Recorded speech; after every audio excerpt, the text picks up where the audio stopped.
Hello दोस्तों, एक बार पुनः आप सबों का स्वागत है हमारे यूट्यूब चैनल स्टडी 26 पे। और आज हम लोग देखेंगे प्राचीन भारतीय इतिहास के अध्ययन के लिए महत्वपूर्ण सोर्स क्या हैं, यानी स्रोत क्या क्या होते हैं उनको। तो पहले देखिए हम लोग ये समझें कि आखिर स्रोत की क्या आवश्यकता है इतिहास को पढ़ने में, उसके सोर्स का क्या यूज होता है। तो देखिए, प्राचीन भारत हो या आधुनिक भारत हो या फिर मध्यकालीन भारत हो, किसी भी दौर की घटनाओं को जानने के लिए सोर्स का उतना ही महत्व है जितना कि आज आप पढ़ाई कर रहे हैं तो आपके लिए किसी पुस्तक की आवश्यकता होती है। पुस्तक से आप क्या सीखते हैं, तो उसी तरीके से उस दौर के घटनाओं को जानने के लिए उस समय की सोर्स का बहुत इम्पॉर्टेंट है। चूँकि इसको इस तरह समझिए आप, सामान्यतः देखिए एक बात होता है कि प्राचीन भारत या आधुनिक भारत, कोई भी दौर का आप लिखा गया इतिहास है, तो आखिर उसको लिखा किस बेसिस पे है, उसके लिए कुछ सोर्स तो होना चाहिए ना। तो सोर्स का मतलब ये होता है कि उस समय की घटनाओं को लिखने के लिए जिन चीज़ों का यूज किया गया हो, जिनसे उस समय की घटनाओं के बारे में हमें जानकारी मिलती हो, उन तमाम चीज़ों को सोर्स के अंतर्गत रखते हैं, यानी स्रोत के अंतर्गत रखते हैं।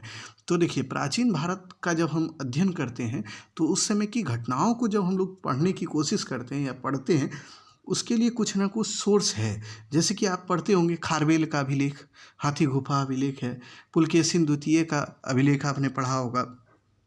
फिर आपने पढ़ा होगा वेद, वैदिक साहित्य क्या होता है, फिर वही वेद है। उसके बाद आप पढ़े होंगे महाभारत है, रामायण है, ये नाम जानते होंगे।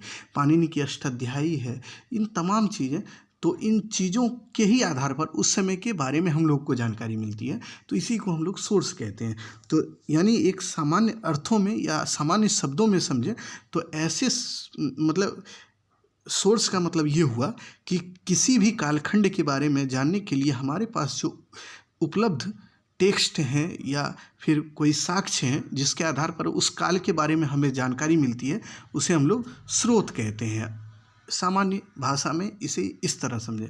तो अब देखिए, स्रोत अगर है तो स्रोत आखिर क्या प्रकार का होता है, तो इसको अब समझिए कि सोर्स जो होता है वो दो प्रकार का होता है। एक होता है धार्मिक साहित्य, ये सॉरी माफ़ कीजिएगा, ये एक होता है साहित्यिक स्रोत, दूसरा होता है पुरातात्विक स्रोत। तो साहित्यिक स्रोत क्या होता है और पुरातात्विक स्रोत क्या होता है, सबसे पहली बात तो यही हम लोग को समझना है कि आखिर साहित्यिक स्रोत क्या होता है। तो साहित्यिक स्रोत से ही समझिए कि साहित्यिक मतलब साहित्य। तो साहित्य क्या होता है, जो लिखा हुआ हो। जैसे कि आज हम लोग पढ़ते हैं ना, हिंदी साहित्य हुआ, इंग्लिश लिटरेचर, उसको अंग्रेजी साहित्य बोलते हैं। फिर जैसे मतलब साहित्य जहाँ लिखा होता है उसका अर्थ होता है वो लिखित रूप में हो, किताब के रूप में हो, अन्यथा वो किसी न किसी प्रकार से लिखा हुआ हो, एक बुक के फॉर्म में हो, तो उसी को हम लोग क्या बोलते हैं, साहित्य बोलते हैं। तो साहित्यिक स्रोत के अंतर्गत वही होता है जो लिखित रूप में हमारे पास उपलब्ध हो और जिससे हम प्राचीन भारतीय इतिहास को पढ़ सकते हैं, जिससे हमें प्राचीन भारतीय इतिहास के बारे में जानकारी मिलती है, उसी को हम लोग बोलते हैं क्या, साहित्यिक स्रोत। अब पुरातत्व का अर्थ होता है, पुरातत्व का मतलब होता है वो भौतिक अवशेष जिसके आधार पर भारतीय इतिहास को लिखा गया हो। यानी भौतिक अवशेष क्या हुआ, जैसे कि मान लीजिए आज ही दौर में, आज ही सोचिए कि हम लोग का अभी समय चल रहा है और कुछ वक्त बाद यही जो समय है हम लोग का, यानी यहाँ बाढ़ उड़ आ जाए या किसी तरह का और अन्य तरह की कोई घटनाएं घटित हों और जिससे हम लोगों के जितने भी चीज़ें यहाँ, घर मकान, पक्की सड़कें, जो भी चीज़ें हैं वो सब का सब दब जाए, नीचे ज़मीन के नीचे दब जाए। और फिर बाद में कोई अगली पीढ़ी हो हम लोग की, और वो जब अपने इतिहास को लिखेगी तो वो कैसे लिखेगी जानते हैं, तो वो लिखेगी कैसे कि यहाँ से जो प्राचीन मतलब वो जो उत्खनन से उनको प्राप्त होगा उसके आधार पर वो देखेगी, बोलेगी अच्छा उस समय के लोग भी बिल्डिंग बनाते थे, उस समय के लोग भी बड़े बड़े मकानों में रहते थे, उस समय के लोग जो है सड़कों का निर्माण करते थे, उस समय के लोग, वो जब इतिहास लिखेंगे तो वो बोलेंगे उस समय के लोग किस तरह का पैसे का यूज, यानी स्वर्ण, सिक्के, मुद्रे, जो भी आज के समय में मुद्राएं चलती है, इन सभी चीज़ों को देखेंगे और बोलेंगे कि भाई देखिए इस समय के लोग कितने मतलब किन किन तरीक़ों से अपना जीवन यापन करते थे। और उसी आधार पर जब वो इतिहास को लिखेंगे तो उसे बोलते हैं पुरातात्विक स्रोत। पुरातत्व का अर्थ होता है भौतिक अवशेषों के द्वारा अतीत का अध्ययन, मतलब होता है पुरातत्व। देखिए भौतिक अवशेष यानी भौतिक मतलब जिसे आप छू सकते हो, ठीक है। जैसे आप छूते हो, मतलब जैसे घर है तो उसको आप छू सकते हैं, जैसे कि स्वर्ण सिक्का है, सिक्के हैं, उसको छू सकते हैं, मृदभांड है उसको छू सकते हैं। तो इन तमाम चीज़ों के आधार पर जो इतिहास को लिखा जाता है उसी को हम लोग बोलते हैं पुरातात्विक स्रोत के आधार पर इतिहास का लेखन। तो देखिए दोनों ही स्रोत बहुत इंपॉर्टेंट हैं और दोनों ही स्रोत के आधार पर ही प्राचीन भारत के इतिहास को लिखा गया है, या आधुनिक भारत के इतिहास को लिखा जाता है या मध्यकालीन भारत के इतिहास को लिखा गया है। तो इन दोनों ही सोर्स का यूज होता है और आज भी आप अनुसंधान जो करते हुए देखते होंगे कोई इतिहासकार को, तो वो इन्हीं स्रोतों के आधार पर इतिहास को लिखते हैं। तो देखिए भौतिक स्रोत के आधार में, जैसे कि उदाहरण के तौर पर देखें तो कौन कौन है पुरातात्विक स्रोत में, कौन कौन आएंगे, तो देखिए अभिलेख आ जाएंगे। उसके बाद स्थापत्य के रूप में देखिए जैसे घर है, ये सभी का यूज, मंदिर है, ये सब स्थापत्य के ही अंतर्गत आता है, तो वो आ जाएंगे। फिर सिक्का आ जाएगा, मृदभांड आ जाएगा,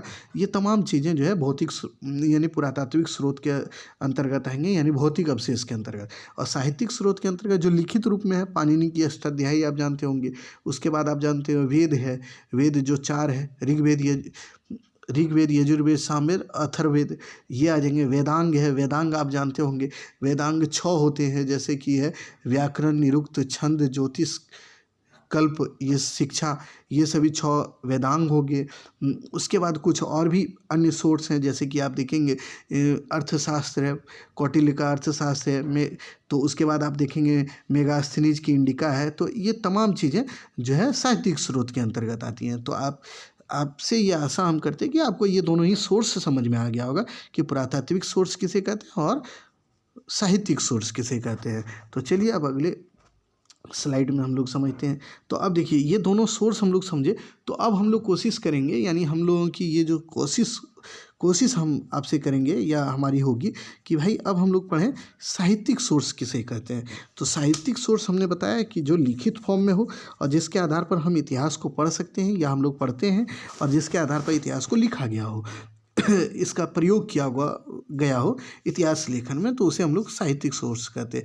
जैसे आज के दौर में जितने भी देखते हैं, अर्थशास्त्र है, इंडिका है, या फाहियान का यात्रा विवरण है, या फिर वेद देखते हैं, वेदांग देखते हैं, उपनिषद देखते हैं, आरण्यक देखते हैं, अन्यथा आप देखें मुद्रा राक्षस की जो है, फिर उसके बाद आप देखेंगे स्मृति साहित्य देखते हैं, ये तमाम चीज़ें जो है वो साहित्यिक सोर्स के अंतर्गत आती है। लेकिन अब सवाल उठता है कि भाई देखिए साहित्यिक सोर्स के अंतर्गत आता है तो साहित्यिक सोर्स को भी तो बांट के पढ़ना होगा, कि जैसे कि देखिए कुछ ऐसी रचनाएं हैं जो धार्मिक रूप में है, जैसे वेद, वेदांग, आरण्यक, उपनिषद, ब्राह्मण ग्रंथ। उसके बाद आप देखेंगे नारसंसी साहित्य में होता है वेदांग है, उसके बाद सूत्र साहित्य है, स्मृति है, महाकाव्य है, रामायण, ये सब है, रामायण महाभारत, ये सभी महाकाव्य है। ये तमाम चीज़ें साहित्य, ये आप देखिए धार्मिक साहित्य के अंतर्गत आते हैं। उसके बाद धर्मेत्तर साहित्य के अंतर्गत आप देखेंगे। उसके बाद धार्मिक साहित्य में बौद्ध ग्रंथ हैं, जैन ग्रंथ है, ये सब धर्म से रिलेटेड साहित्य हैं, तो इसीलिए इसको बोलते हैं धार्मिक साहित्य। धर्मेत्तर साहित्य होता है जो धर्म से रिलेटेड नहीं हो।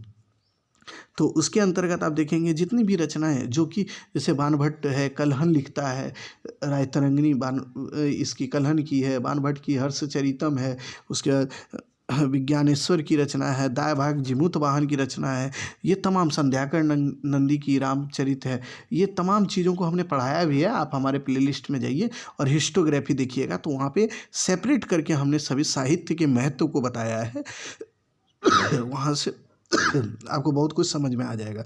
तो ये होता है धर्मेत्तर साहित्य। और विदेशी यात्रियों का यात्रा विवरण, यानी विदेशी साहित्य क्या होता है, जो विदेशी यात्री प्राचीन भारत में हमारे देश में आए, यानी भारत आए। जैसे कि आप देखेंगे मेगास्थनीज का नाम सुने होंगे आपने, फाहियान का नाम सुने होंगे, हेवेनसांग का नाम, अलबरूनी का नाम आपने सुना होगा। ये लोग आते हैं भारत, और इन्होंने भारत में जो कुछ देखा और इन्हें जो समझ में आया उसे इन्होंने अपने कुछ रचनाओं के माध्यम से लिख दिया। और ये अपने देश जब गए तो उन्होंने उसे लिखने का कार्य किया, और जो लिखा है उसी को हम लोग बोलते हैं क्या, विदेशी यात्रियों का यात्रा विवरण। इससे भी हमारे इतिहास के बारे में जानकारी मिलती है, और इसके लिए भी हमने एक प्लेलिस्ट बनाया हुआ है, आप देखिएगा।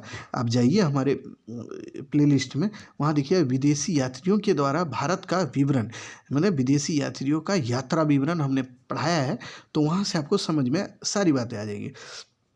ये आपको हमने बताया कि साहित्यिक सोर्स क्या क्या होते हैं। अब देखिए सेपरेटली, अब देखिए जैसे कि धार्मिक साहित्य है ना, और उसके बाद धर्मेतर साहित्य, फिर विदेशी साहित्य। तो विदेशी यात्रियों का यात्रा विवरण का अलग प्लेलिस्ट है, उसमें बस इसमें हम उसके नाम बता देंगे और कुछ राइटर का नाम बता देंगे और विदेशी यात्री कौन कौन थे वो। और वहाँ पे ज़्यादा चर्चा हमने विदेशी यात्रियों का यात्रा विवरण करके किया है, तो वहाँ पे आप जाके पढ़ लीजिएगा तो सारी समझ में आ जाएगी। धर्मेतर साहित्य में बहुत से साहित्य का हमने पढ़ा दिया है हिस्टोग्राफी के प्लेलिस्ट में, तो वहाँ से पढ़ लीजिए।